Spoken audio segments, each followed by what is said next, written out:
Hello everyone, সবাই কেমন আছেন? আশা করছি যে যেখানে আছেন খুব ভালো আছেন। আমিও ভালো আছি। আপনাদের সবাইকে ওয়েলকাম করছি লাকিজ কিচেনে। একটা ডিম, কয়েকটা পাউরুটি এবং অল্প কিছু পেঁয়াজ দিয়ে একটা মজাদার পাকোড়া রেসিপি করে দেখাবো। আশা করছি আপনাদের সবাই ভালো লাগবে।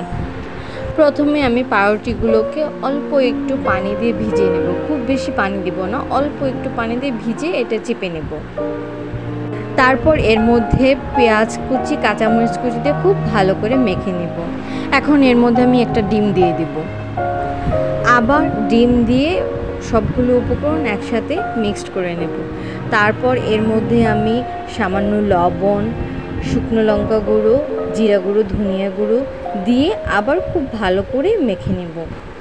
এবার চুলার উপর একটি প্যান দিয়ে দিচ্ছি। প্যানের মধ্যে তেল দিয়ে তেলটাকে খুব ভালো করে গরম করে নেব। মিডিয়াম আঁচে আমি এখন এই পেঁয়াজগুলোকে ভেজে নেব।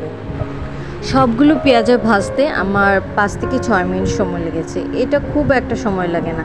আপনি চায়ের জল বসিয়েই পেঁয়াজগুলোকে খুব সুন্দর করে ভেজে নিতে পারবেন। সন্ধ্যার নাস্তা হিসেবে অসাধারণ একটি রেসিপি, বিলিভ মি। আচ্ছা বন্ধুরা, আমার ভিডিওগুলো আপনাদের কেমন লাগে?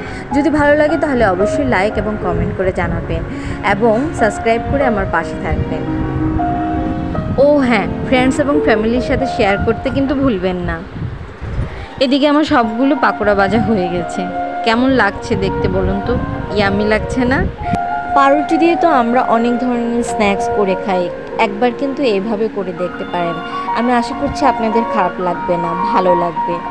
যাই হোক, আমার সবগুলো পাকোড়া ভাজা হয়ে গেছে। আমি এবার সসের সাথে এগুলো পরিবেশন করছি। একটা আমি ভেঙে দেখাচ্ছি এটা কতটুকু ক্রিস্পি হয়েছে।